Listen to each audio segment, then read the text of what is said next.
Hey everyone, welcome. Thank you guys all for joining me today. Try to check my phone, make sure everything worked. I don't trust the technology since I goofed it up last week. Even if it works fine, I'll find a way to muck it up. You guys, some of you logged on really early. I really appreciate you joining me tonight. Got Doug H in the house, sipping on some Red Spot, my favorite spot, Doug H. Top Shelf Dustin was here early. It's good to see you, Dustin. Our favorite Canadian, one of them, Alex. How you doing, Moose? Dan from Deathless Dogs. Thank you for joining, Dan. Sugar Kitty, it is so good to see you. I'm so glad you could join us tonight. Fifth quarter tailgate. If you guys, one of my mods, please put the link for fifth quarter tailgate down below. Scott's got a new slot on Friday nights. Hoping I could join him in the future for some fun and some trouble. Andrew Butler, it's good to see you, man. Thank you for joining in.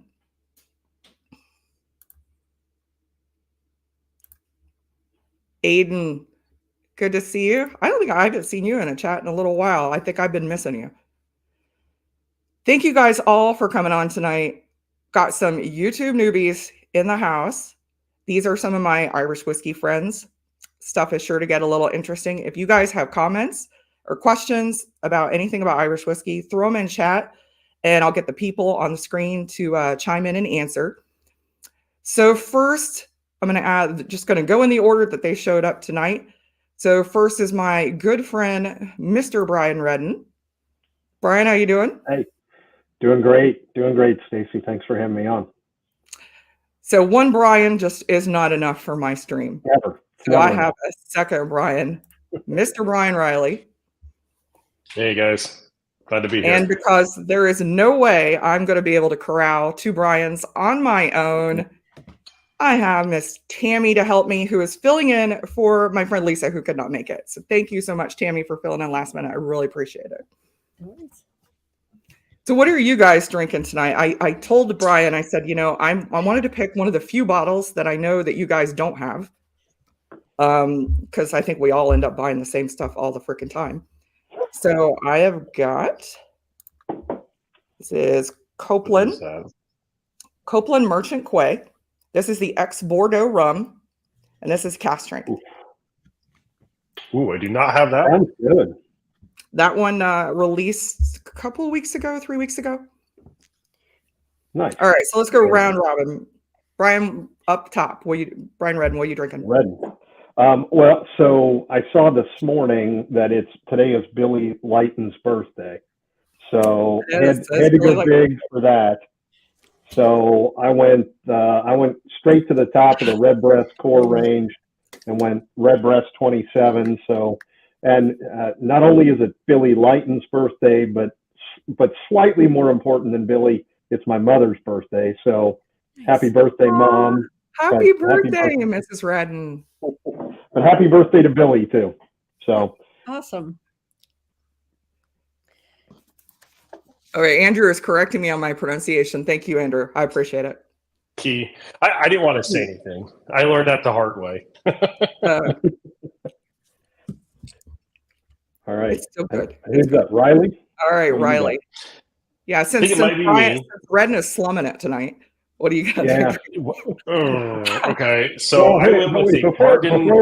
Before Riley goes, also, I should, since I'm talking to 3 Columbus area people, or should I say greater Cleveland people, I did want to point out that the victorious FC Cincinnati in the playoffs yesterday won their first ever playoff game, while the greater Columbus crew were sitting at home licking their wounds.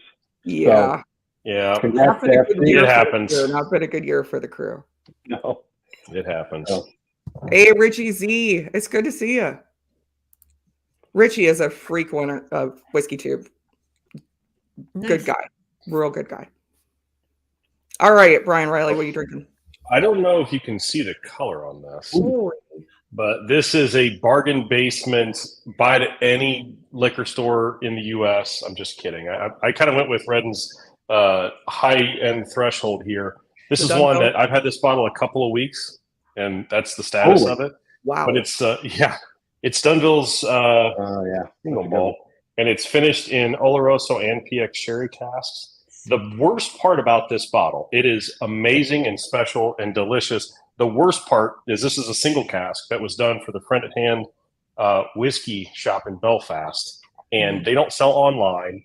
The only way you get it is if you either show up or know somebody who's going to show up. And so obviously I have a problem because that's going to be gone very, very soon here, and I'm going to need to get another one because it is unbelievable. What's now? Is that a 20-year? The Friend at Hand bottle? This is this is a 21, and it's Oloroso is the first maturation, and it's finished in PX for the end there, and it's 53.8, so it's not super high ABV, and it's one that you can just sip on. No water needed, in my opinion. So nice.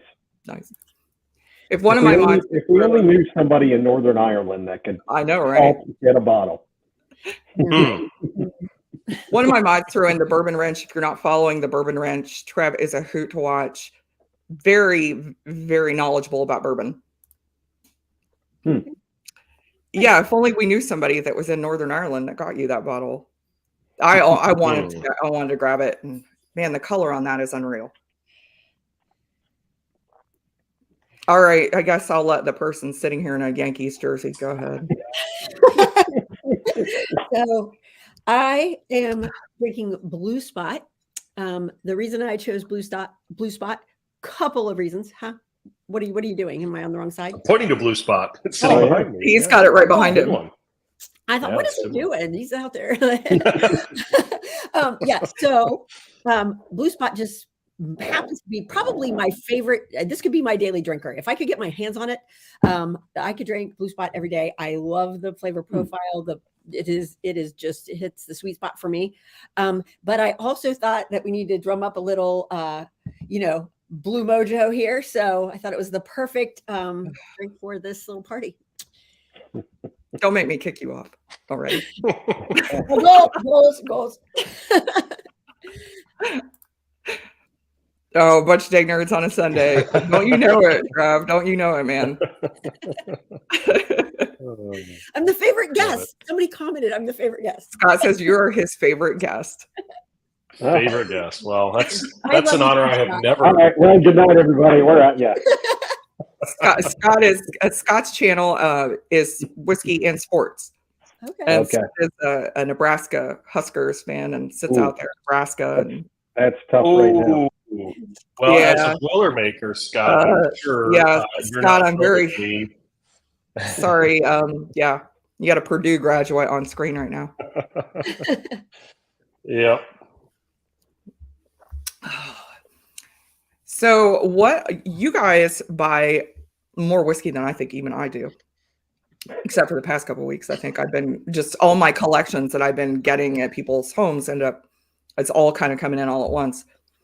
So what's probably that you have the Dunvilles? What is another like a good bottle that you guys have or either had bought or are anxious that's going to be a new release coming up soon? I know that I'm excited about the Killowen bottle. The Killowen just released. That's exactly what I was going to say. Yeah, that one and the Wayward Irish Spirits, the Lakeview Single Estate. That's their first grain to glass bottle. That should be. I keep bugging them. Are it ready yet? Is it ready yet? And no, it's got a couple more weeks. And then we have the Talnua bottle. Talnua Distilleries are releasing theirs at the end of the month. So what's another one that you guys are anxious about? The one that I'm probably the most anxious about, aside from Killowen, who you just mentioned, is it's not necessarily a retail bottle, but so first of all, I'll put all the cards on the table. I'm a big pot still fan usually. I'm a very big sherry finished whiskey fan. So anything with sherry, PX, Oloroso, it doesn't matter. It's like right down the home plate for me. And if you have had the opportunity to try Redbreast PX, wonderful whiskey. There are rumors that Middleton, yes, exactly. There you go. That one is a tremendous sipper. There's rumors that Middleton is going to be releasing for their Barrel Club members later this year a cask strength potential PX. Is it the PX? I'd heard it was the Lesto. Oh, well, the rumors. That's the rumor. I like your theory on this, though, because we were talking about this Thursday night. Yeah, so they posted a picture of the bottle, but it was backlit like they do, and it's shaded on the front, so you can't tell what it is. And there's two things you notice.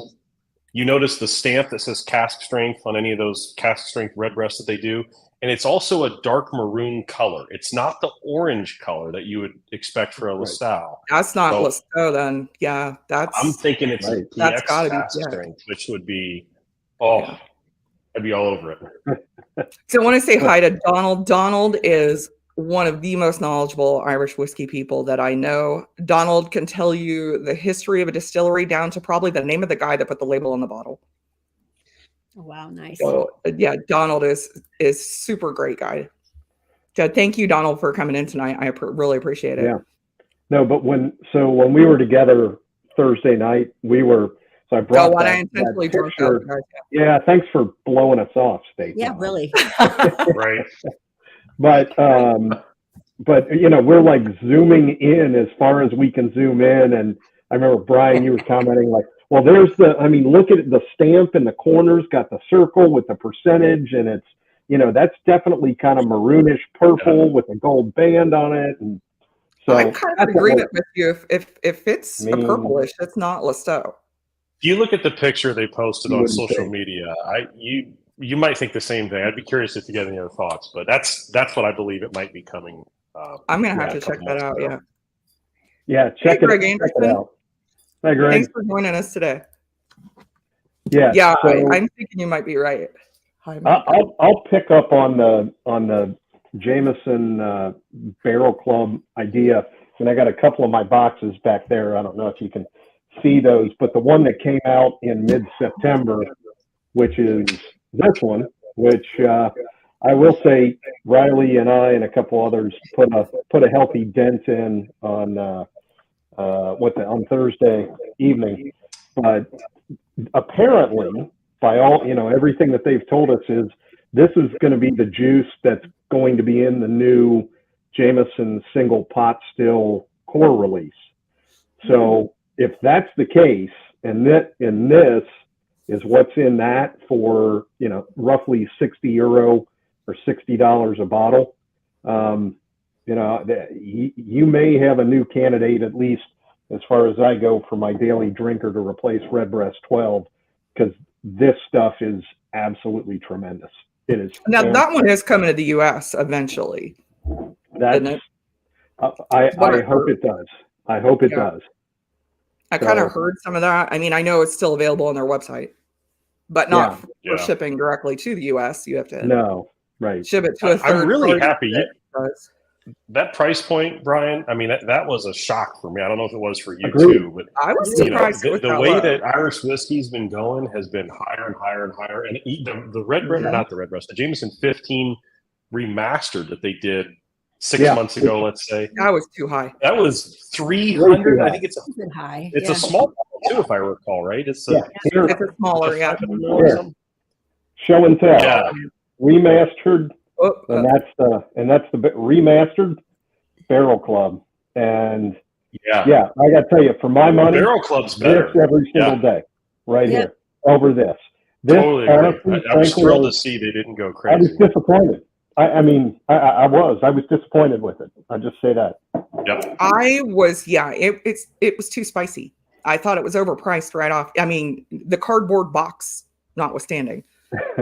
Packaging. I think that was an epic fail on their part that eco-friendly packaging they tried to pull off. But I completely agree on that one.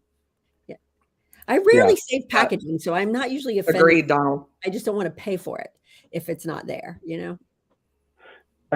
Agreed. And truly, Tammy, my take is for what they wanted for this bottle, it was grotesquely overpriced.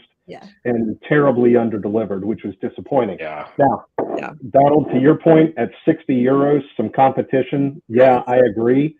I think this more than measures up to the competition. I would put this on par with a Redbreast 12. I would put this on par with a Powers John's Lane. A Dunville's 10-year. I mean, to me, it's in the conversation kind of in that category for sure. So yeah, I think that's going to be popular.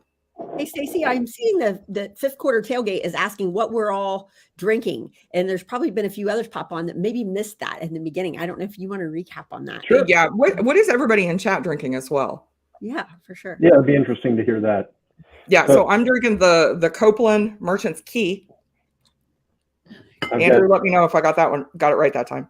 This is an ex-Bordeaux rum cask finish. This is cask strength. So I've got, let me see, I think this is batch 2. That's the one I have, yeah. 27. So, and Brian's up there slumming it with the 27. Well, you guys are all drinking higher end stuff. Hey, Eric McDaniel. I think we all know Eric. We all recognize Eric's name. It's good to see you. Yeah. Eric is another one of my Irish whiskey friends that actually I do know from YouTube as well as outside of YouTube. Nice. Donald says, if Jameson were serious about reviving the pot style, they would bring back a minimum age statement of 7 years back. I don't disagree with all Jameson or just the pot still. I don't disagree with him. I believe that pot still that core range I think is 8 years. They don't disclose it, I think, but it's I believe my understanding is it is a minimum 8 years old whiskey. I think I could be wrong, but I think that's what I'd read. Let me see. Donald's pulling out the baller bottles as well with a Cullen at 21. Nice. You know, I will say that is a brand I have not really delved into, and I keep hearing good stuff about, but I just haven't delved into it. Oh, Jason, yeah. Get out of my chat drinking your Scotch, Norris. He's just drinking whiskey. At least we all know it's a cherry influenced Scotch. I mean, the Glendronach says, I mean, if you've got to drink Scotch, it's not offensive, but right. Yeah. Cheers, Slapshot. Somebody put a Slapshot's link in. So Slapshot just created a new channel. He's doing an awesome job. I love watching him. He is drinking a Clonakilty cask finish, the Old Glory DC bottle, which I have not had that one. Nice. I did actually talk to Bourbon earlier today, and he picked me up a Clonakilty, the Rivalis. It's like a Christmas cake, whiskey mentor pick from Irene Tan's place up in Rhode Island. Yeah, nice. Well, I think in that one that Clonakilty for the DC Old Glory, I think that was like a support for their maybe Major League Rugby team or something, if I remember right. Wasn't it? Yeah. So. Jameson's whole shtick used to be not a drop sold until it's 7 years old. 7 years old. Yep. Absolutely. I would support that if they did the pot still to say minimum 7-year-old. I think it's going to be tough for them to keep the price point, and they don't want to change the formula that is regular green bottle Jameson that's paying the lion's share of the bills there built in distilleries. Sure. Yeah, when you're selling 100,000 cases or whatever they're selling these days, why ruin a good thing? Yeah. Someone mentioned friend at hands me. Oh, you have the reconciliation. Yeah, Brian Riley is drinking. That's where the Dunvilles is. That's the friend at hand Dunville bottle. Yep. I don't know if you can see that, but it's the friend at hand. There you go. It's a good picture of it. Donald's talking about the exclusively. Yeah. Okay. Makes sense, Donald. Yeah, I'm with you there. And we may want to Google that, but I thought this release that Brian was just sharing, I thought it was 8 years plus on the components, but who knows? I don't know. Got that crossed somewhere else. Okay. Well, cheers, Anthony, Bourbon Neophyte. Anthony was one of my guests last week. Nice. Bless his heart, has helped me so much through the technology fun that comes with live streaming. And I even hit him up yesterday just to make sure I was doing everything right. Because I said, even if it's right, I'll muck it up somehow. Like I said last week, Hot Mess Express coming down the tracks right here. So thank you so much, Anthony. If you're not subscribed to Bourbon Neophyte, please go and subscribe to him. He is going to be on later tonight. It's midnight Eastern Standard Time for those of us on the East Coast. He is going to be reviewing the new Lagavulin Offerman Charm. Nice. So that is one that I know I'm going to be watching closely because I'm excited to hear about it. Nice. Yeah, Offerman for 2.0 sure. now. That's the third Offerman. I was going to That's say, the third off. Is it really? That's the isn't it? third Yeah. one. Yeah. There was the Okay. 11 year and then the Guinness and now the Char. I missed I'm the trying 11. to- I thought the Guinness was the first in my head. No, so I am switching up and I'm going to pour this lovely, lovely bottle that I am on the last one. Heaven help me when So it runs good. out. I'm rationing mine. I am as well. Yeah. Yeah. I'm hoarding it like a little squirrel with It's acorn. so But that good. is a core. That is a core release. So I know that it's supply chain's challenging, but you can at least hope that they're going to bring some back. Right. The one So that when they when you think of do- Redbreast, and well, what I was going to say is the one that really concerns me as I get up here to grab it is this one that is just outstanding, but it is not a core release. So That's right. They won't. There's no hope of getting more of the 10-year-old Redbreast. Right. Which is Greg, unfortunate. you and I are going That's to just talk a wonderful offline. whiskey. Yes, Greg. Oh, Greg, you'll have a lot of people on the screen that'd be interested in talking to you. all right. Yeah, Greg, we'll Greg is gonna talk. find Because a case for everybody. the next time I'm down near Jacksonville Way, I'm happy to get together and pick some of that up from you if you need it. Yeah. So, Of course, the Irish drinkers think that the Guinness edition was You ain't wrong, Scott. You ain't wrong. I think the people on this screen were responsible for quite a bit of the Ohio allocation of PX. It's possible. It's possible. Very possible. You guys, I was late to jump on the Redbreast 10 bandwagon, and you guys kept telling me how great it was, and I picked one up, and I'm like, you son of a biscuit, because now I'm gonna have to buy more of them. That's so amazing. Yeah, that is one of the best Redbreast bottles I've ever had.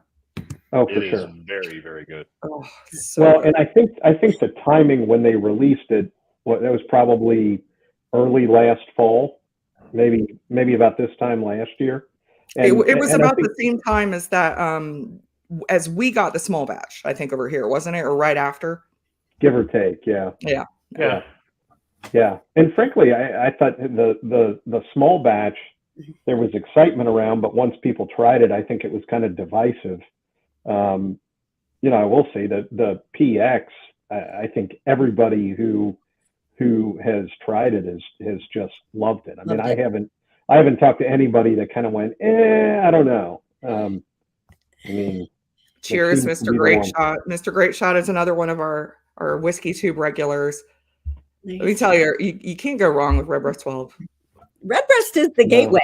Like, so really familiar with Irish whiskey, and then actually Brian Riley got me the little sample set for with 12 and the Stow as a part of a Christmas gift, I think it was, and said, you go home and try this. Well, I had some friends that we did like whiskey tastings, and we did bourbon.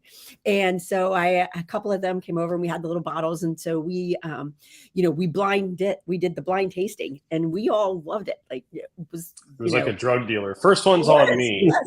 Yeah. Here's the first taste. Yeah. So so I'll be honest. I was into. So I enjoyed Jameson. I enjoyed the old, this is 20 years ago, the old Jameson 18. Hi, Eric. And had found Middleton and was enjoying all three of those. And I was given a bottle of Redbreast 12. Very old packaging. It looks nothing like the current one, like the old style. And I almost didn't take the gift. I almost re-gifted it and got rid of it because I'd never heard of Redbreast. I didn't know anything about them. I just thought, this looks kind of hokey. I don't know. It's not my thing. And it sat in my bar for probably a year or two. And I decided, let's just give it a shot. And I tried it, and down the rabbit hole I went. But I literally had no idea who they were, and I was not excited about it. And I look back, of course, I wish I would have kept that bottle and never opened it, because you could probably auction one of those old bottles for a whole bunch of money now. But it is a gateway. Yeah. Now, Donald's got a good comment. Don't disagree, Donald. Don't disagree. I don't disagree. Oh, my. Yeah, I received a bottle of Power Signature as a gift. Oh my goodness! So there you go. Yeah, mine's over there. Good stuff. It is the best. It is. So Donald actually also says that Donald's in Ontario, and he says another brand is coming that I think we'll all recognize. Oh, Dahi does great stuff. Yes. Can't You're can't gonna wait love for more of that. everything that Dahi has. Donald, yeah, 100%. I mean, number one, he's a great guy. Number He's two, salt of the earth, I that mean, one. his blending ability and the stuff that he's put together, the PX series and the Sherry series, the rye grain that he did. And again, I am 0.0 on the peat thing, but anybody that I know that likes even the slightest bit of smoke is in love with the Bill Phil. So Bill Phil, if you like Port Charlotte, you're gonna like Bill Phil. The 19. There's a lot similar about the two of them. I prefer not to lick ashtrays when I'm drinking my whiskey, so I tend to stay away from that. We haven't converted Brian to peat yet. I'm something about it. I like a campfire while I'm sitting beside it, but that smell and taste of the next morning after it's rain on a campfire, that's what I get in some of those whiskeys. Now, here's the thing, though. You say you don't like peat, but who owns a bottle of Tome and Gate peated bourbon cask? I do, and I love it. I've got Lefroy right here. Oh, I don't see. That's the one I can do. Yeah. I can't do Lefroy. That's like chewing on the chunks. Yeah. Yeah. Actually, I just bought a new bottle of Dark Silky. That's my favorite peated Irish right now. I was going to say, Greg, I'm sure. Well, there you go. Yeah, I was going to say, Greg, when we finally get together down in Florida, I'll bring the Silkies back up for station. So. I'll give him a good home. I would. She'll foster the Silkies. Yeah, that was actually the one that I tried that got me to like peated whiskey just in general, because I didn't think I liked it after trying the Lagavulin and the Lefroy. And then I tried the Dark Silky. And I'm like, holy crap, this is really good. And then somebody said, well, if you like that, try Ardbeg. And down the rabbit hole I went. Mm-mm. Yeah. Can't go there. Richie B jumping on having some Island Peat, classic Talisker 10. That is the one thing. Talisker, I don't really think there's an peated Irish whiskey equivalent to Talisker. It's so unique. Nope. I don't know anything about it. What is it? What's it like? Is it because it's an island peat, so it's a lot more briny and salty. Okay. Yep. Okay. Not I will say it's actually. I have the Talisker 18, and I know I don't like peat. I actually don't. I kind of like that. It's pretty good. So here is another one of my Cincinnati friends, Jeffrey Wack. It's good to see you. If you have not subscribed to Hello Again Whiskey Friends, it is a lot of fun watching Jeffrey and Kelsey and Darrell all get together. Bless Darrell's heart. I made him almost spit out whiskey one night. I gave him the Cologne, the Belgrove Rye. Really? Wasn't a fan. Not a fan, huh? I wasn't a fan. So here's the thing. Here's my thought with those two Belgroves, because I am and we'll have to talk about what Andrew's question there.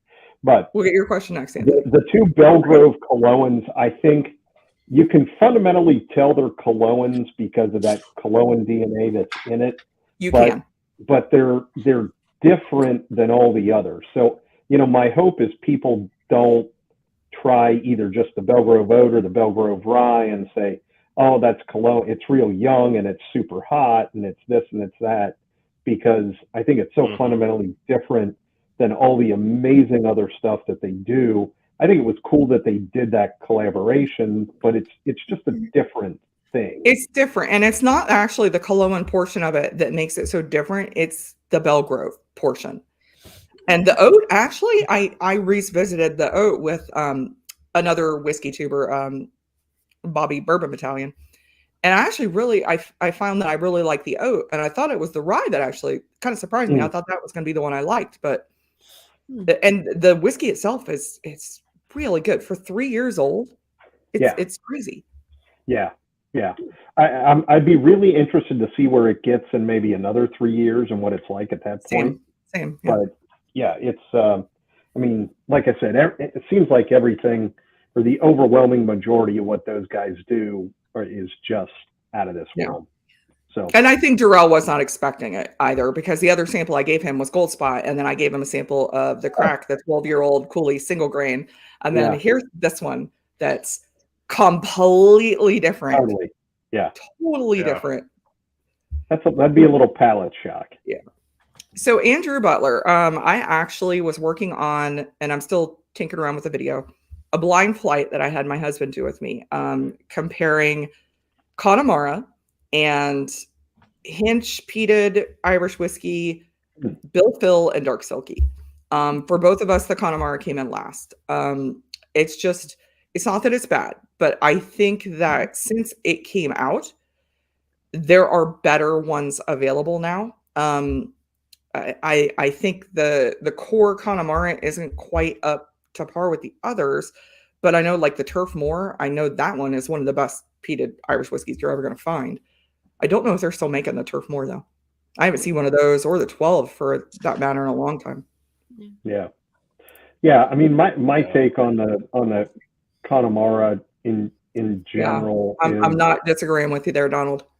It's been a while since I've had it. But. That is a very colorful tasting. 70s Mercedes diesels. That is, I will say that's descriptive, but not inaccurate either. I mean, I'm kind of right. You ain't wrong.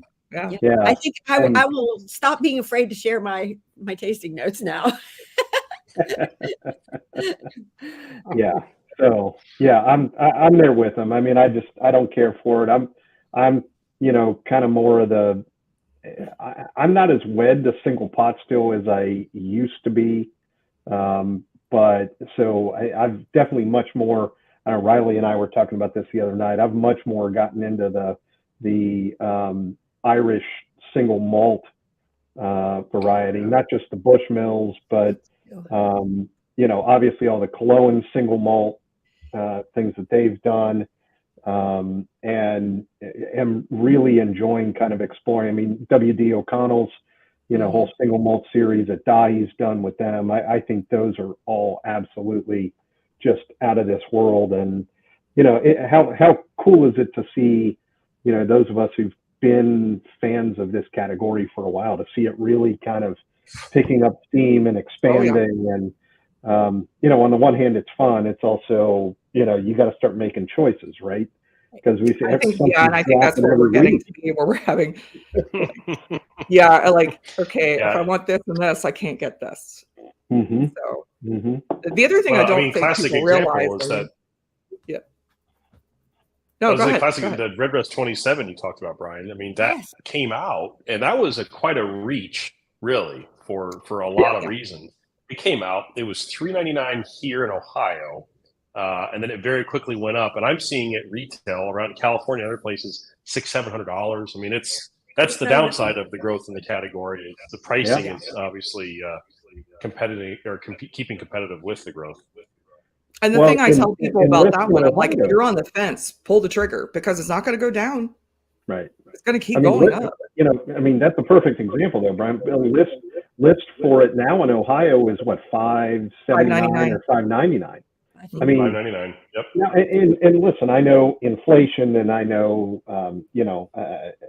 supply chain and yada yada, but come on, $200 in less than 2 years. That's ridiculous. Great. Yeah, that's ridiculous. That's yeah, I completely agree. And I think IDL is doing that across the board. I love, there's Shayla. Whiskey Central. So Whiskey Central is the reason I got all on YouTube, because a certain friend of ours stopped doing lock-ins every Friday night. So I started watching YouTube and started watching Whiskey Central. So if you have not subbed to Whiskey Central, she is awesome to watch. Love Shayla. I gave her a sample of the Redbreast 27 batch 2 that she just tried yesterday. Oh, wow. And I loved it. Yeah. Ooh. She liked it. She got a lot of the grapefruit notes that I sometimes get on it. Yeah. Well, Shayla, that's what we were talking about. That's what I'm on. So cheers to you for giving it a run. And 21090. Cheers. I was on their show a few weeks ago with Sean Scully from Killarney. If you haven't subbed to them, sub to 21090. Go back and watch that show. It's really, really interesting to talk to Sean. So the other thing I think I was saying about IDL, so they increased the price of, I love Red Spot. It's my favorite spot. It's $175 here now, and I don't think it's worth $175. Really? Just a couple of years ago, it was $120. I think it went from 140 to $120. 174.99 in Ohio. Yeah, that's a big jump for one. Yeah, and it's, don't get me wrong, it's brilliant, but at the end of the day, you're talking about a 15-year-old whiskey, right? That's almost $200. Right.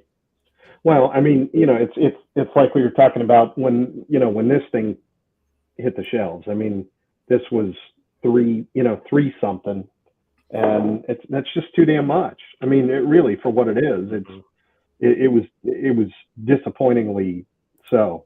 So, yeah. Donald mentioned something though. He said, and I'm interested. He said he loves the red best. Where is that? He had said something. He said he had a better product. Middleton product that he prefers. I'm just, I don't know. I'll say this. Is it an expensive one? Yes.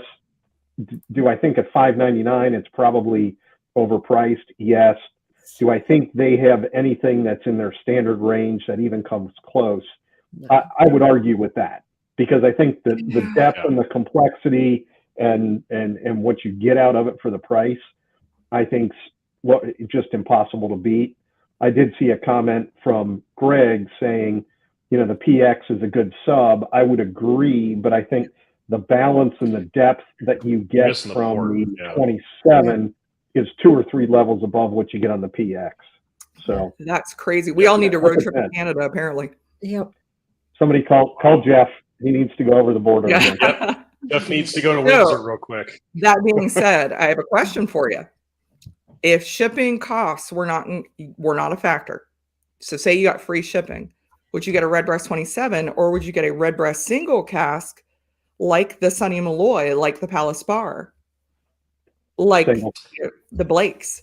Probably single cask. Yeah. Single and Blakes. Period. End of story.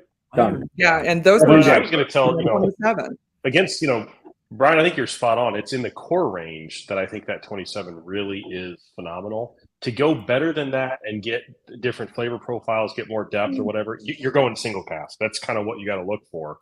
And I think given the choice, if shipping was no big deal, single cask every day. But and if I think I can get a single cask with the shipping, and I could probably pay less than the $5.99 Ohio currently has a 27 for right now. Yeah. I think that they're pricing themselves out of the market almost. But the thing is, it's not going down anytime soon, because I think the comparable Bushmill is even more. Yeah, no, it's a fair and troubling observation. So, Greg,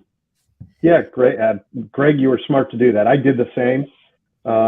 Unfortunately, I keep going back to them, so the backups are getting lower and lower. Do you need a backup to your backups? I need a backup. And maybe a backup to the backup to the backup. But I'm with you. Yeah. So Donald answered that question. He said he would take a Dare Gaelic over Redbreast. Okay, which one? Which tree? There's a whole lot going on there. There are some trees and some additions I could say I like as well. Not all of them, but I've probably had maybe 1 or 2 that are as good. But so there's the man. Bourbon. You don't want to go there. Give a bottle today. You don't want to go there. Is all my friends on this call have heard me say the only good thing coming out of Kentucky is an empty barrel on its way to Ireland to be filled with good bourbon. Well, now, Brian, I thought my understanding was the reason Kentucky got into bourbon, Adam. And the reason it's bigger than Kentucky, the reason America got into bourbon is just to season barrels for the international whiskey market in Ireland. I think that's exactly right. Is that not true? I think that's a fact. We're going to go with that. I'm going to watch my little number up there suddenly start dropping as far as people watching. So Mr. Whiskey Shits is in chat later tonight. Like I said, at 9:00, make sure you jump on to Livewire Whiskey and watch him and Mike Stahl. They are a great time to watch. It's pub style. It's a whole lot of fun. So let me ask this question, since for the bourbon, the bourbon folks in the crowd, like, given every bourbon tastes exactly the same because it's the same aging components, right? They have to be aged in a hot garbage can behind you know, behind a greasy spoon in Hazard, Kentucky for 3 weeks. And I can mute you. But I'll be nice. I'll be nice. Maybe sort of.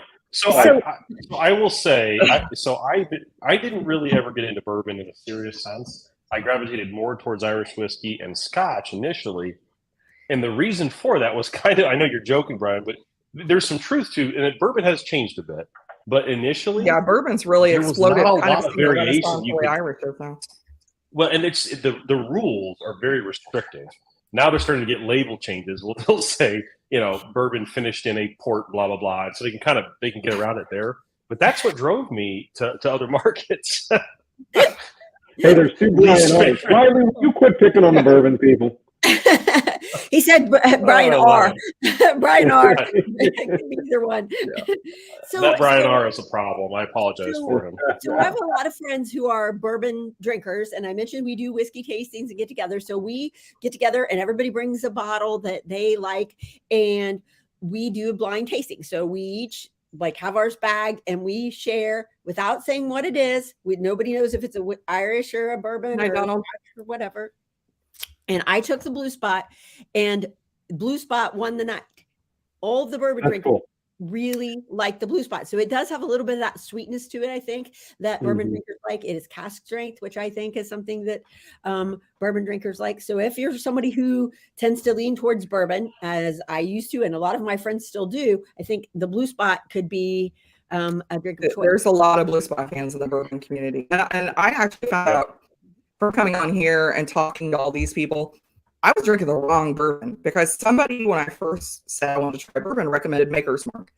And no offense to the Maker's Mark fans, but that tastes like freaking cherry NyQuil to me. So I just thought I don't like bourbon. Well, these guys have recommended stuff and sent me pics, and I've got a ton of things that I actually had to put a whole little shelf in for all the bourbon I have now. And I never thought a year ago I would own this much bourbon. But it's just, I think some of it is finding the right things. There's some stuff that I'm like, you know, if I was trying to get somebody who enjoyed Irish whiskey into bourbon, this is great. Like the Penelope 4-grain. I mean, I think it's really similar to a lot of the Irish that we have. And just Penelope in general, I really like it. I'm like trying to see Pico what I have. Knob Creek, freaking love Knob Creek. Tastes like peanuts. It's awesome. So I think I was just drinking the wrong stuff. Yeah, I think that's part of it. But. Well, I mean, listen, I give people grief. I've got friends, I've got law partners, I've got, you know, clients and family that live all in Kentucky. So, you know, it's a lot of shit talk just for the fun of it. But I mean, the whole reason I got into Irish in the first place was because I was a big craft beer guy, and couldn't keep drinking beer. It just didn't sit well. I didn't like the way it made me feel physically. So I started transitioning to whiskey, but I could not drink bourbon because I have corn allergy. So anything, you know, corn mash based, I'd taste it and just be like, oh, there's just something about it.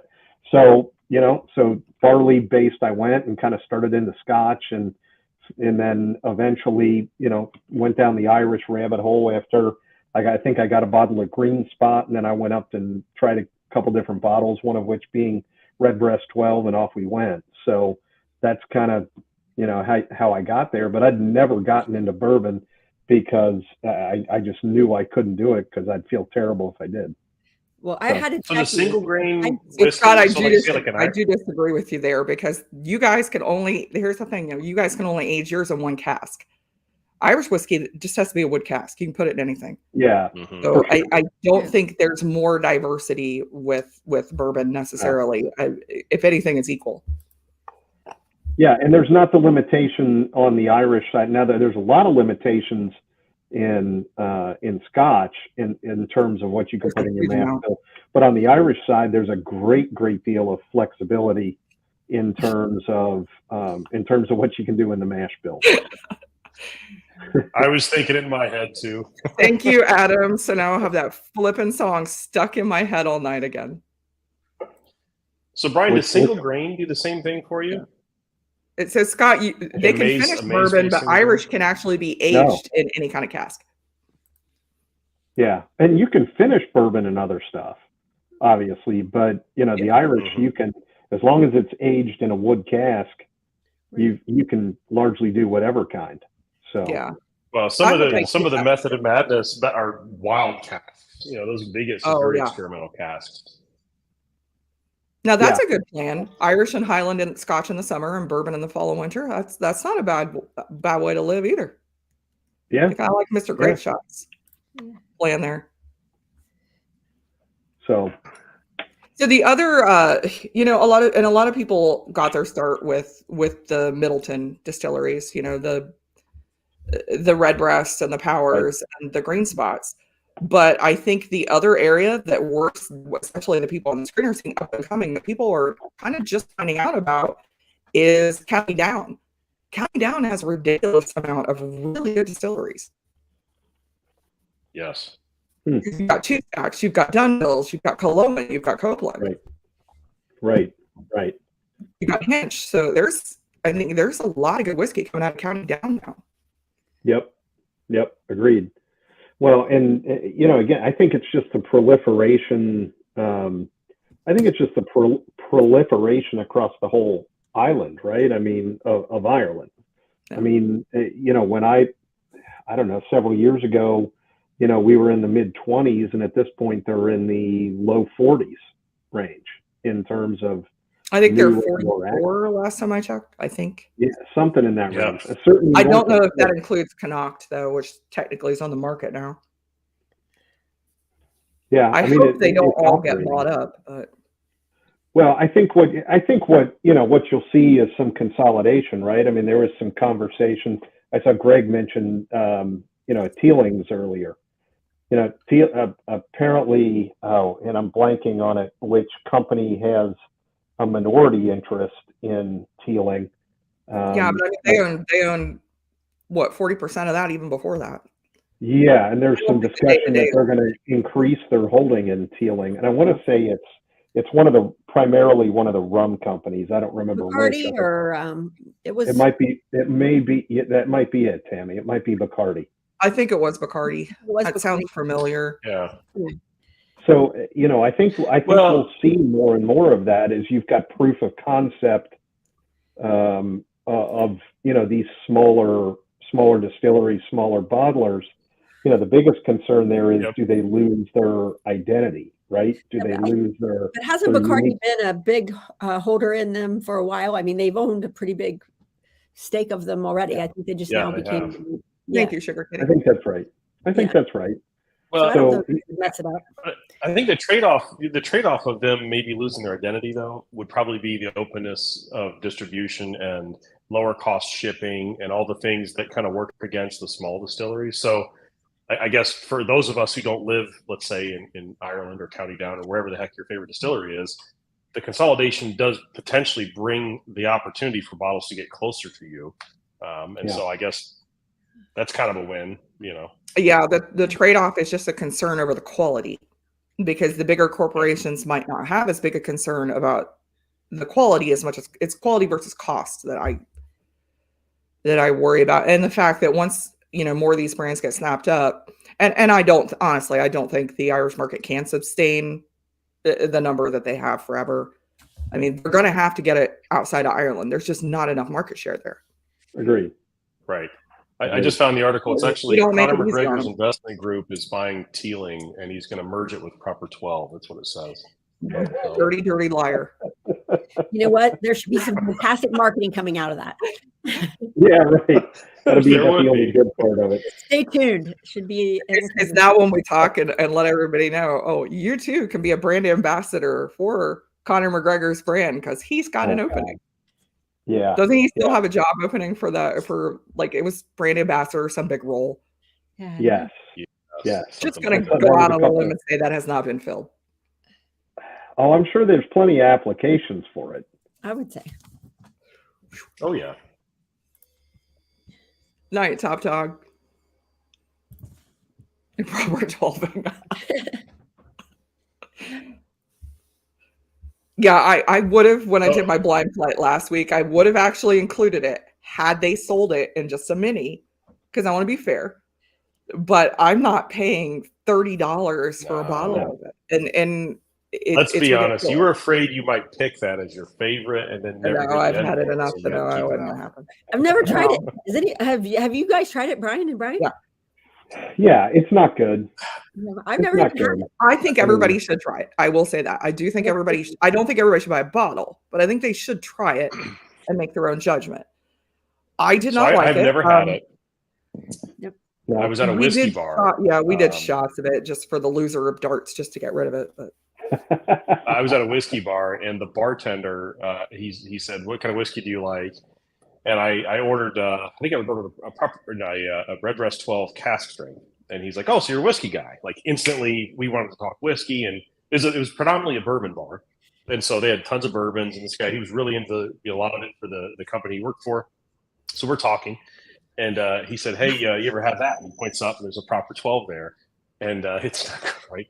And he says, "I'll sell you the bottle for $1, and it's not even been opened. Just take it off my shelf." And just get nothing behind my bar. He was serious. He said, "Give me $1. The bottle's yours. Get it out of here." And so I just said, "You know what? Nope, I'm not going to drink that one." So I'm never going back. I'm like Stacy. I would never go buy it. If somebody said, "Here, try this," I would want to know. But I'm not. And that's why I think find somebody who has a bottle. Find a mini that you can pay like $1 for. Don't buy a $30 bottle of that. Yep. I'm just going with the odds, guys. So you're probably not going to like it. But I was in one of the liquor stores in Ohio, and I was picking up something, and I hear people behind me, they're talking Irish whiskey, and I hear the person behind the counter say, "Oh, you should try Proper 12 if you like this." And I'm like, please don't do that. Please don't let that be judged for Irish whiskey. And literally spent the next, as I'm sure you guys have, spent the next 15 minutes explaining Irish whiskey. Yeah. Well, and we certainly do whatever. That is fair. You got me on that one. I have no comeback to. Yeah. So yeah. Oh goodness gracious! I got nothing on that. I mean, what do you say to that? Nothing. So you guys were all together the other night. What were you drinking there? Didn't you kill off an entire bottle of PX at the pub? We did. We did. Yeah, the pub is now out of PX. So thanks to us. Easton Fado has no more Redbreast PX. Sorry, folks. Don't go there trying to try it. Right. So, nope. So that release actually didn't go badly, but I did want to get your take on another good bottle that just came out that was a complete train wreck. So what do you think of the whiskey and the release for Gold Spot? So the whiskey. Everybody on screen, I think it's most of you guys have had it. So I thought I got to try a sample of the whiskey. It is, oh my. So I like it. So Blue Spot is my favorite of the spots. Gold Spot has a lot of similar characteristics for me. It's every bit as good. If I could get my hands on a bottle, I would like it as well.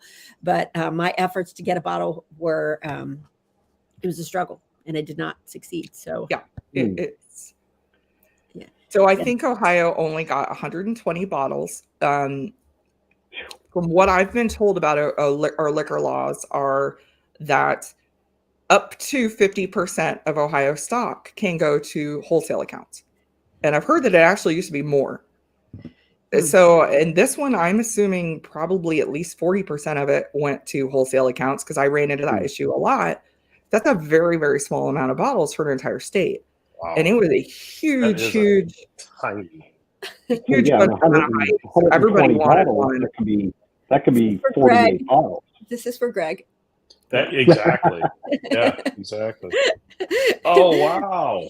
So Greg will get with you afterwards for a hand delivery, which is what we call it here. We call it hand delivery.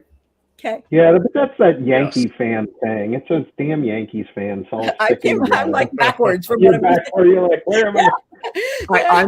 I'm all for whiskey friends helping whiskey friends. So that's absolutely. Even if they are Yankee fans. I know, right? Yeah, but the flavor profile, it's got a little bit of that sweet. It's got some fruitiness, a little bit of like vanilla and some baked baking spices in it. It's excellent. I put it right up there at the top. And I know everyone loves Red Spot. Red Spot was good, but it wasn't my favorite. So I would take the cake.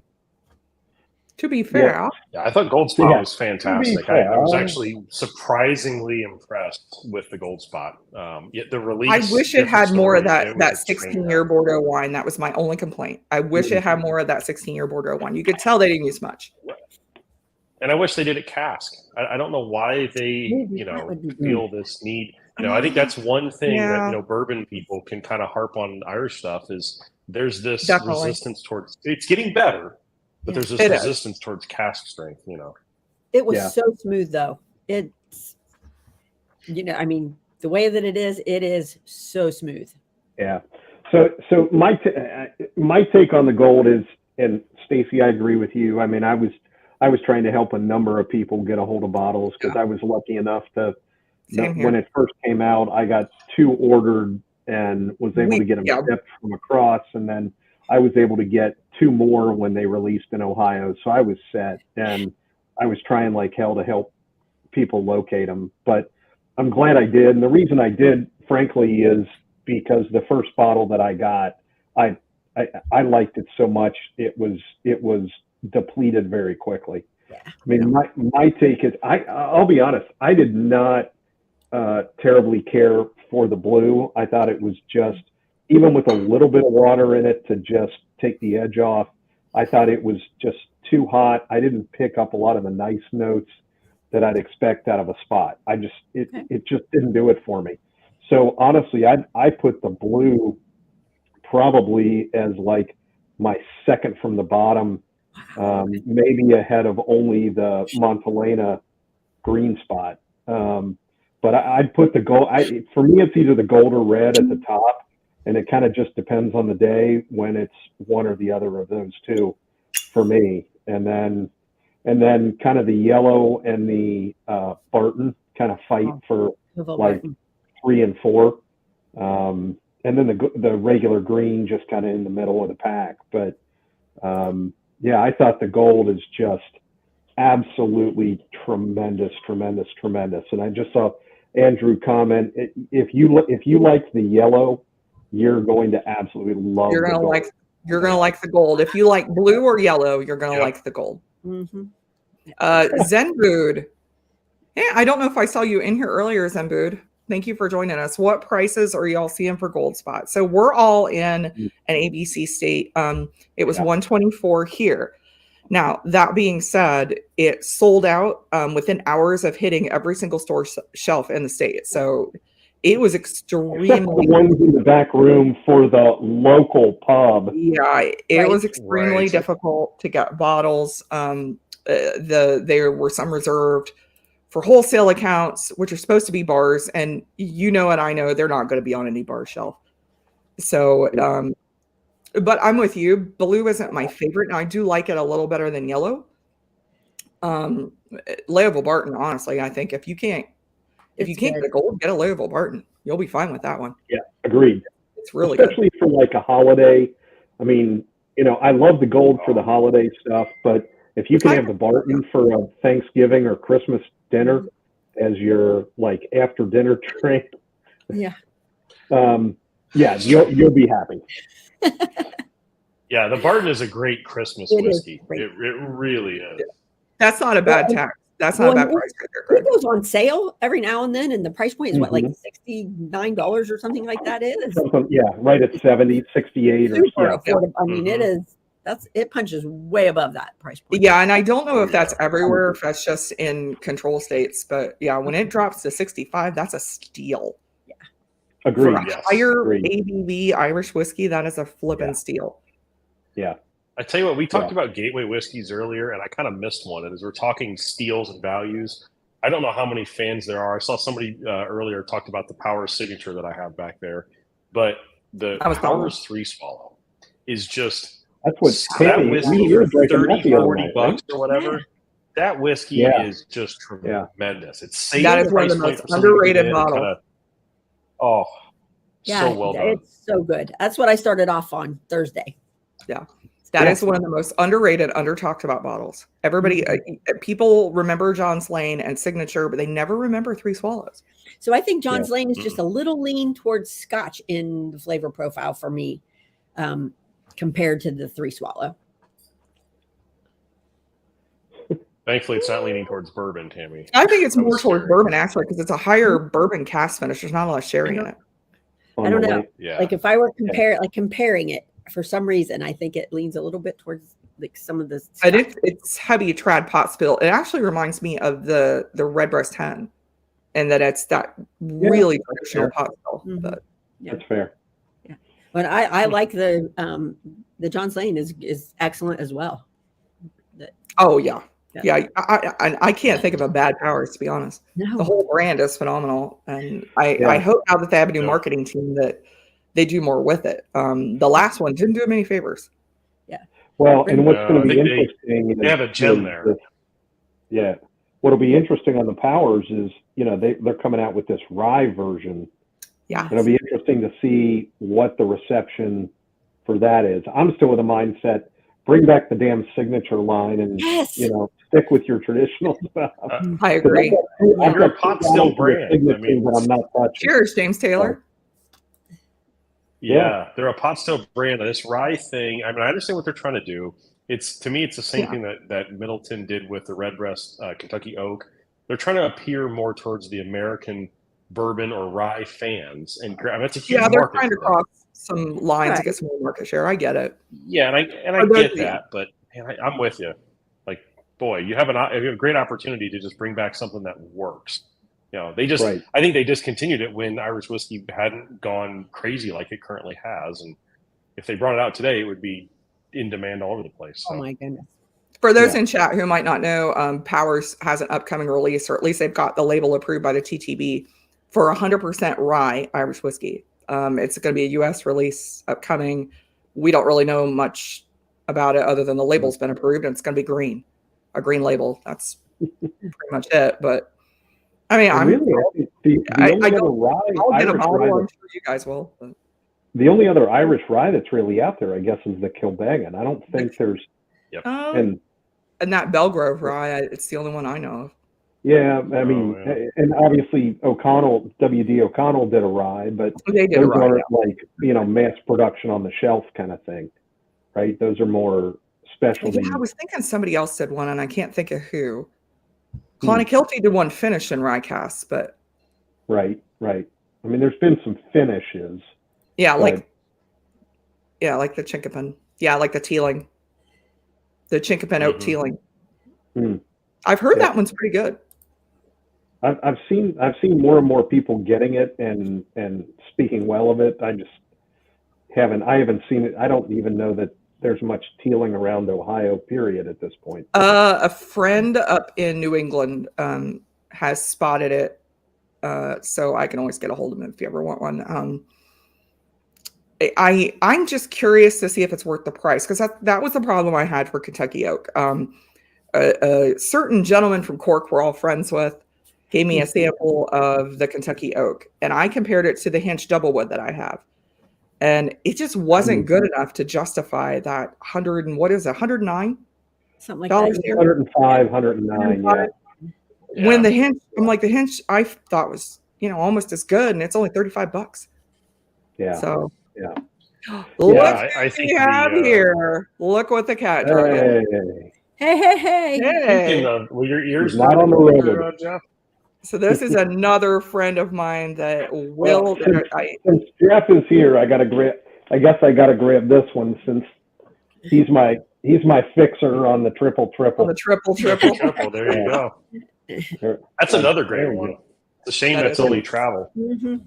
Yeah. Now, let's make this one a core. Cheers, Sean. There we go. So Whiskey Wars, another great channel. If you're not sub to Whiskey Wars, sub to Sean. Super, super nice guy. I had an amazing opportunity to meet Sean in Lexington, Kentucky last month. Had a great time, drank some great whiskey, and I got Sean hooked on Killowen. All right. Nice. So Killowen. Sean, just don't put in for the ballot and take somebody else's, all right? That's it's too late. We're good. Well, I'll Jeff find out says tomorrow. It's been lurking who's for happy 20 and who's minutes. Well, I think it was before 20 minutes that we were sending you back to Canada, Jeff. Yeah, you have to go to Windsor. Oh, okay. So there's a good nod for the chinkapin over the Kentucky oak. Greg says he's tried them both. Yeah. Oh. I mean, listen, I make no apologies for my love of all things redbreast, but I did not particularly, and it didn't have anything to do with it saying Kentucky or anything like that. I just didn't care for the Kentucky oak version. I didn't think it had enough. Yeah. At least It was in missing my the sherry. mind, to kind of a redbreast. It was bland. Yeah. Yeah, it was bland. It was missing that sherry. Yeah. So, I mean, that's fine. I understand they're trying to reach a market or get their toehold in a market. So that's fine. I just didn't think it was great, and so be it. Yeah. That is a fact. The Cologne was epic.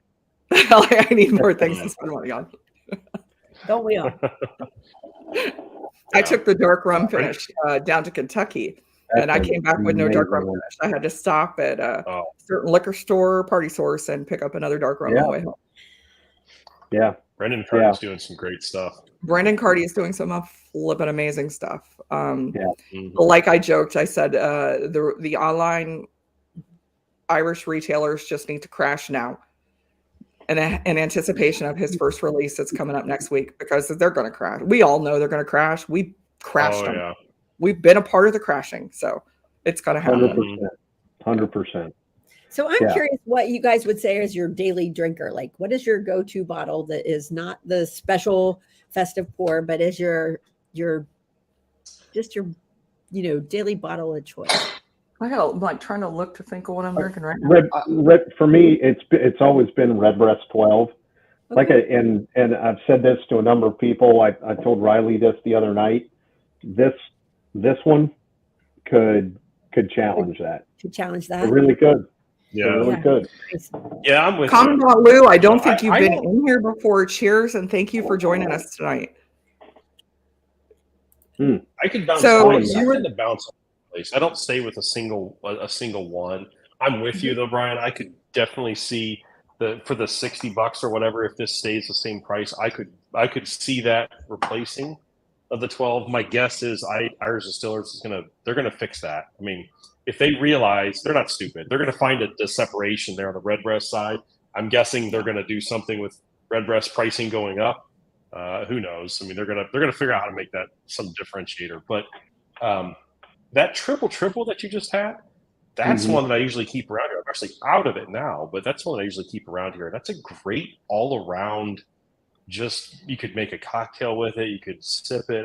That's a pretty interesting. If you like Blue Spot, it's got some similar notes into it. Yeah, you're right. Who thinks Andrew is going to really like the rum and raisin? Oh yeah, boy, dude. I don't know how you can't. Yeah, for sure. So I think my daily would be the now that it's in Ohio and I can get it. The Gale. The Gale. Yeah. That's the one I go to more than any. I bought a backup already. Yeah. Okay. Yeah, I really like it. I really like the balance between the sweet and spicy. It's got some woody notes on it. Nice. Probably I have it on my shelf, Stacey, but I have not opened it yet. So you're giving me encouragement to try it. Redden likes it. I do. I mean, when that first came out, and I got fairly quickly through a bottle of batch one of the Gale when it really kind of started to hit. And for what is it now in Ohio State? 72, 74? Yep. 79, I think. Okay, 79. But I mean, that still is. It's not bad considering there's 26-year-old distillate in there. Right. I would put batch one of the Gale. I think batch two wasn't quite as good, but frankly, I think it's been every batch since has gotten a little bit better. But I put that on par when I first tried it with a lot of the recent versions of Middleton Very Rare. I thought it was that good, that buttery, that fattening, like that good of a blend.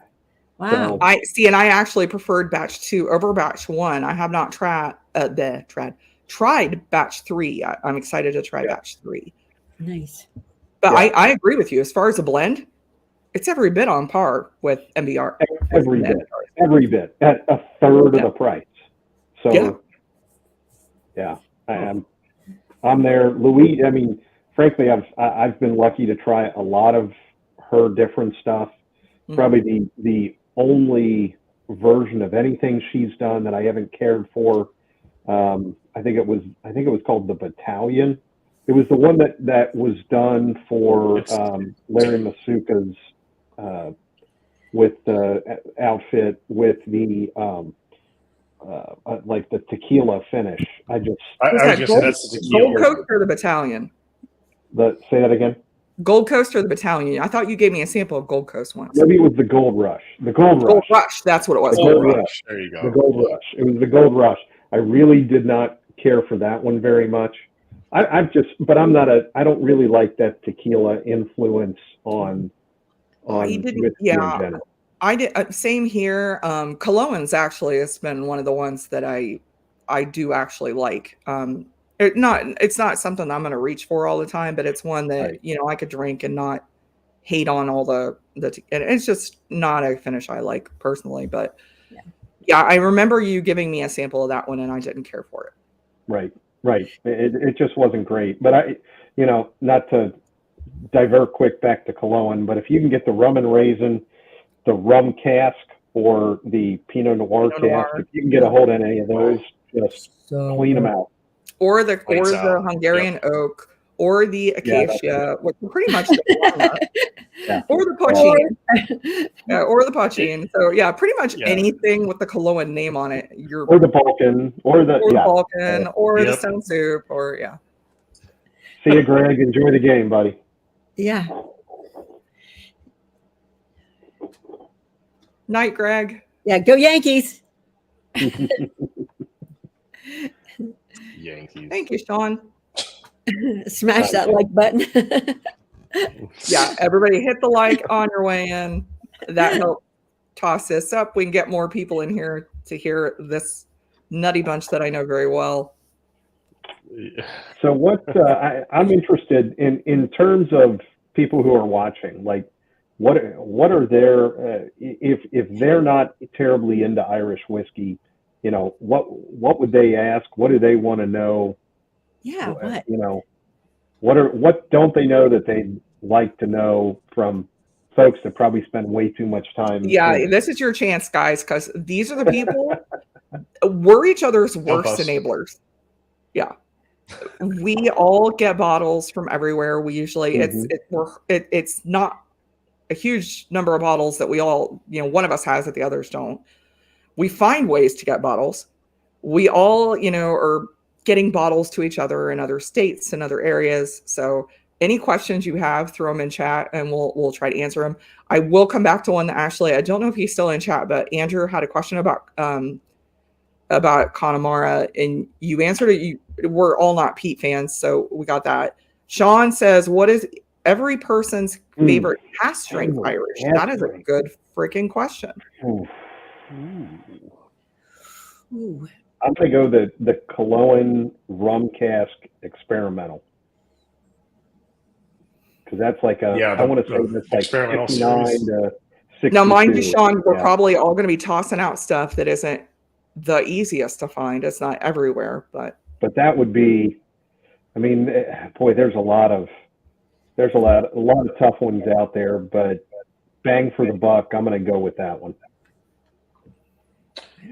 Oh, we're going bang for the buck. All right, I might change my answer. Bang for the buck. What are you going with? Bang for the buck, cask strength Irish. I'm gonna honestly Redbreast 12 cask. That's so flipping good, and it's like a $90, $100 depending on where you're at. I know that's not super value, but that's a good one. I can't mess up the mojo, and it is one of my favorite pours. So I'm just gonna. So best bang for the buck, I'm gonna go with 2 stacks cask strength because you're talking 65% cask strength Irish for basically like $60. Yeah. Yeah, it's kind of hard to beat the price on that one. But that's jet fuel, so you got to proof that. There is another channel on here that calls it his Irish jet fuel. So Mr. Great Shot says, what is a fairly cheap daily Irish? I'm going to go with actually the one we talked about earlier, the Powers 3 Swallows. It's $39 here. And honestly, it's a brilliant pour whiskey. Even the Powers Gold label. I think the Powers Gold label is wildly underrated. That has stood up in several blind tastings that I've been a part of that people just unsuspectingly, didn't realize it. It's pretty solid. So last week I did a blind budget flight in that one. Yeah.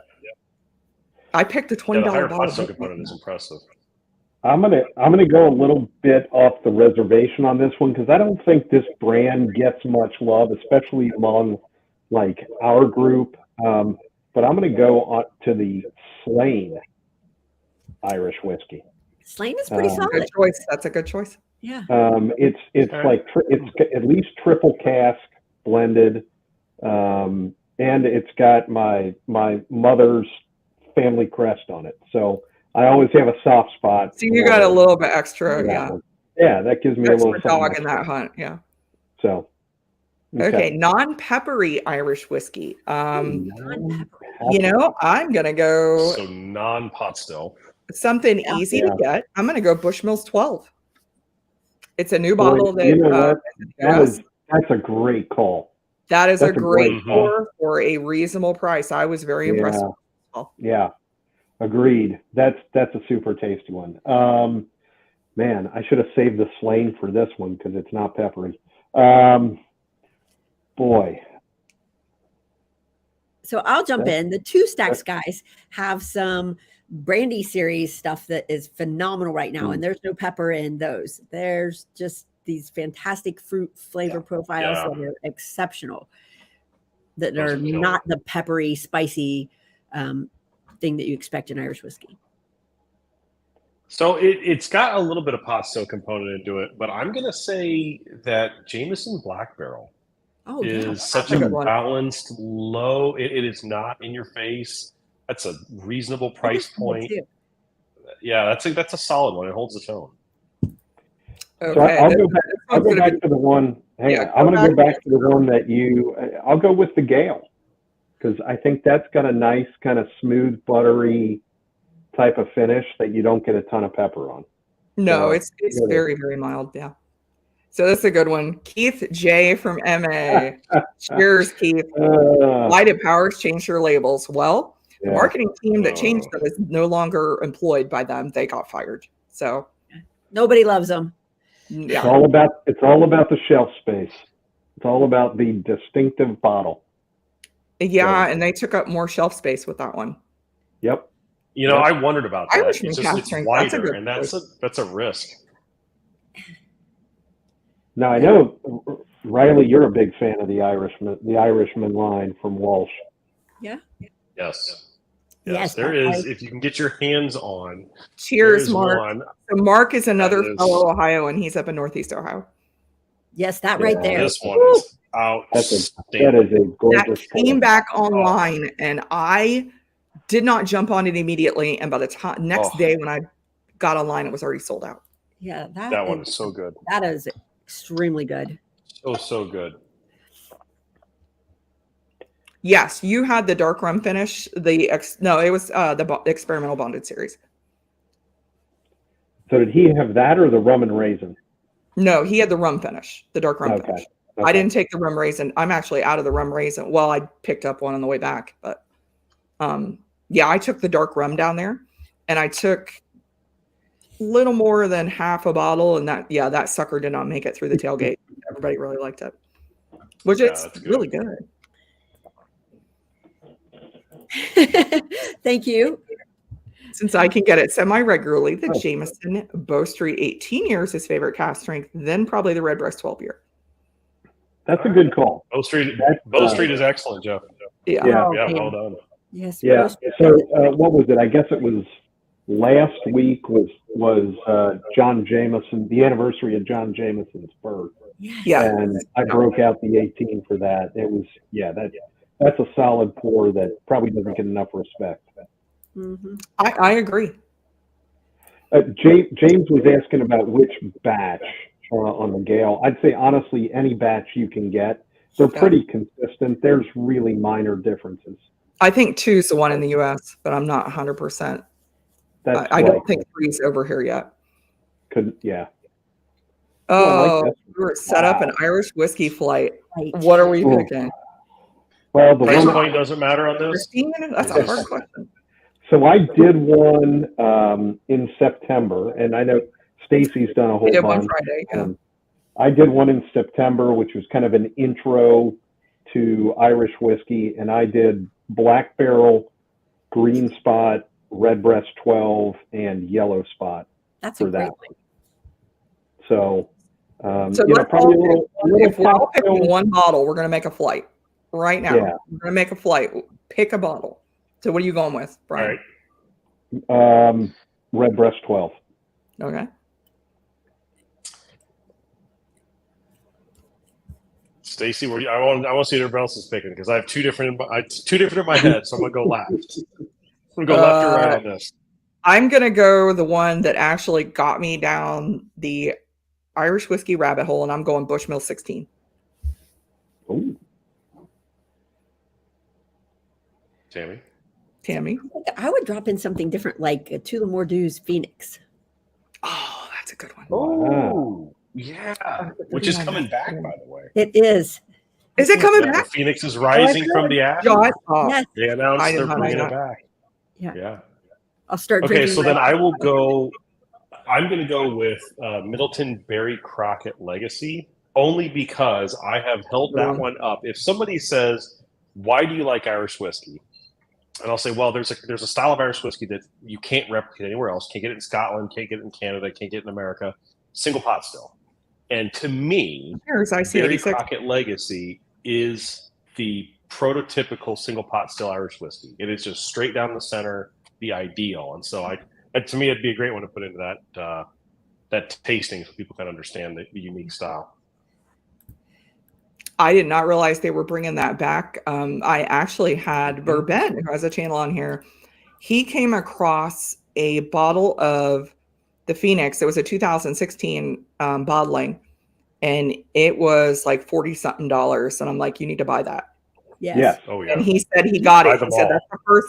He always sends me pictures, and he said that's the first time you've actually said you need to buy that. Yes, so I took that to I needed to get it, and Yep. Yeah. Cheers. They haven't announced any specifics. They just did good to see you. social media post with the Phoenix and said it's coming back. Yes. So. Wow. Timing, pricing, who knows? I did not see JG joined us as well. Cheers, JG. I was not aware of that. I'm gonna be excited about that because I'm on my last bottle of. Well, I got one backup of Phoenix. I do have one backup. Yeah, I don't know. I'm gonna guess it's not gonna be $40 anymore.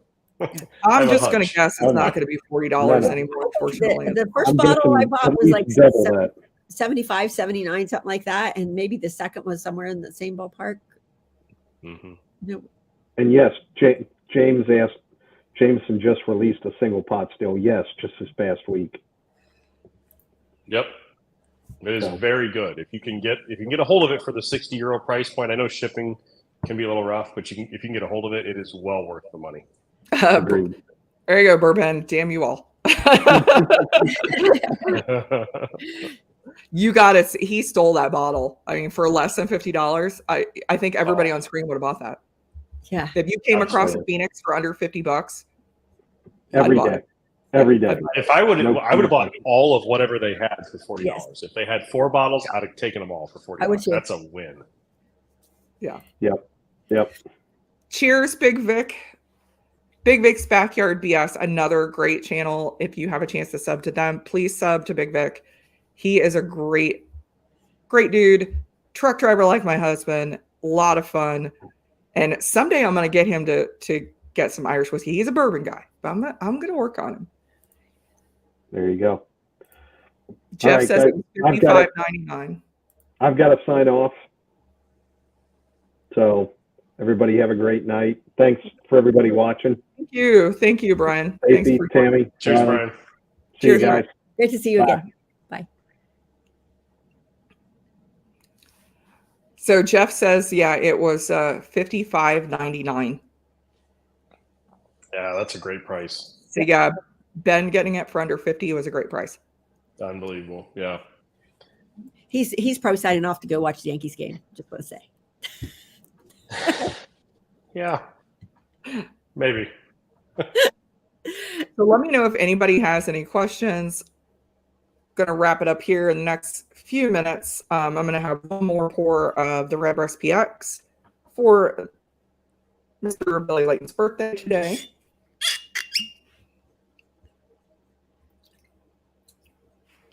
And tonight we have at 9 p.m. Eastern time, Livewire Whiskey is going to be going on. Make sure you guys all jump over and watch them. At midnight is Bourbon Neophyte. Again, he's going to be reviewing that new Lagavulin Offerman. So I know I'm going to be tuning in for that. The Guardians game, Christine says. We'll be on the road through Livewire. Christina's up in a certain northeastern Ohio city. Right? That won't be rooting for the Yankees. Not much. Brown's got a loft today, so maybe this will redeem the city. They can pull off the Yankees. Redbreast PX is the first love of my life. I think we emptied. It is tremendous. Your area, Christine, of quite a few of your bottles. Sorry about that. We had an event up there in December last year, and I know we and our friend Jeff kind of went to town at some of your Rocky River area stores. I'm pretty sure everything got my bottles came from that general neck of the country. Two of mine did. Yeah, two of mine came from Rocky River. Yeah. Yeah. Oh, thank you, JG. Yeah, it's Bourbon Night is also going to be on at 8 o'clock, so make sure you jump on and watch It's Bourbon Night. Those guys are always a good time. Oh, Sean. Ooh. Irish whiskeys to avoid other than proper 12. I don't know if there's really any to avoid other than that one. Depends on your palate. Yeah, it just depends on what you like. And there's that one.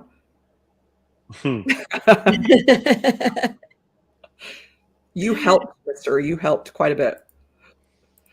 Oh gosh. You know, it really depends on what you like and what you don't like. Knowing Sean. So okay, I'll throw it out there. I'll throw it out there that I have on my shelf. So this is one that I would say probably avoid because it's really not worth the money. It's not terrible. It's a very decent whiskey. The Chateau Montelena green. Yeah, I was just gonna say, that was one I was gonna say as well. Agreed. It's not really blowing anybody away. It's not the greatest thing. For the price, you can get better. So that's one I'd probably leave on the shelf. Actually, Andrew, good recommendation. Yeah, not the Bushmills Prohibition. Yeah. That one actually is a great buy at $30. The Peaky Blinders bottle. Yes. That they did. The other one I've not heard great things about is Grey Coast, which is a new one. And it was done for the golfer. I don't watch golf. Brian, you probably name who he was. Yeah, Graham. Graham's I think is yeah. Just based on the ads that we've seen, it was obvious the bottle was photoshopped in his hand. So I don't really know how much involvement he actually had with it. I've not heard it's really anything spectacular. That's probably the only one I could recommend. The only other thing is the Michael Collins. I've heard the new ones aren't as good as the old ones were.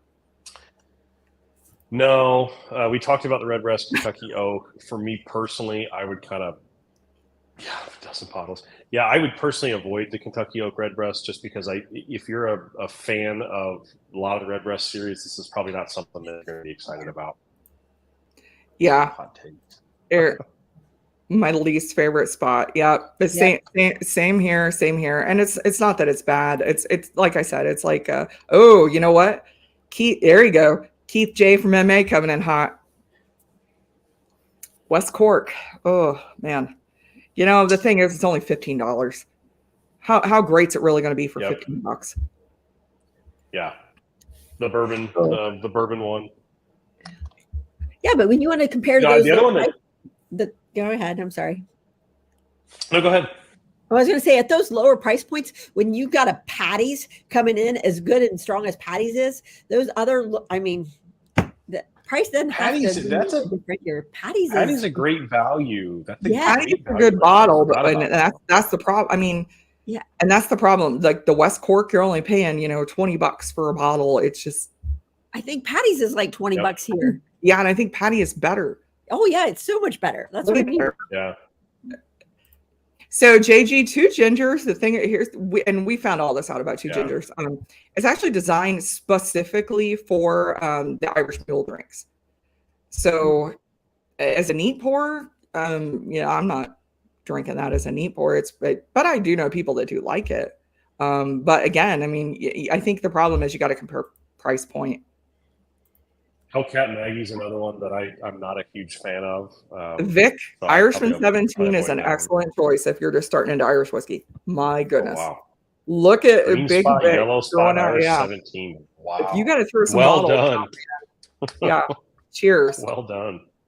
Those are And here's another one. bottles. I'll give you maybe this will dip into the hot take here, but I would avoid. So I've got a Writer's Tears back there. This is the ice wine finish, and I've got the Mizunara finish. Writer's Tears, they have a double oak, and they have the standard core Writer's Tears release. The Writer's Tears core release, I want nothing to do with it. I can't get into it. It's bland. It doesn't hit the right. The double oak for me, I think is good, but I would say pass on the standard Writer's Tears. It's Get not. the cast I'm finishes. not into it. Yeah. The cast finishes, the Marsala, the Mizunara, the Enniskillen. That's where Writer's Tears really shines. I'm not a fan of the double oak myself, but that's where they really shine. Grey Coast Irish whiskey is a testament to Graham McDowell's story of the Irish American dream coming to life. It's a testament to Graham McDowell getting bored and wanting to do an Irish whiskey that he's probably actually never tried. Yeah, it's a testament to what the marketing team can come up with in terms Graham of writing McDowell, and you're welcome Photoshop. to comment That's below and let me know if you agree. Guessing you Right. probably won't. But, you know what? We have an old bottle of Clontarf at the Hibernian Hall that I saw Friday, and it's collecting dust because nobody drinks it. So I don't know anything about it, to be honest. Mm-hmm. Have you ever had Clontarf? I did, but it's been I'm trying to think. It's been about a several years for it. So the Clontarf that I had, I think it's honestly, it's like $15 as well. It's super inexpensive. It's really thin. It's obviously grain forward. I mean, it's predominantly grain. It's nothing. I mean, so I think I had a taste of it right before we were mixing like a pitcher of a drink, and so I can't recall what it tastes like. It was fine as the mixer. Yeah. Well, I said I was going to shut down here at 7:30, and you guys have been gracious enough to stay this long. Thank you, everybody in chat, for coming on tonight. I really appreciate it. Thank you to my guests, Brian and Tammy, and Brian, who had to jet. Appreciate you guys coming on to talk tonight. I talk to you guys all the flipping time, but it was nice to be able to share the WhiskeyTube community with you guys and share you with WhiskeyTube. These guys are all in chat, are amazing. And we're all kind of learning together. So thank you so much for your time tonight. thanks for having me, Stacey. Great to be on. Thanks so much. Sláinte, everyone. Sláinte. See you next week. Sláinte. Bye.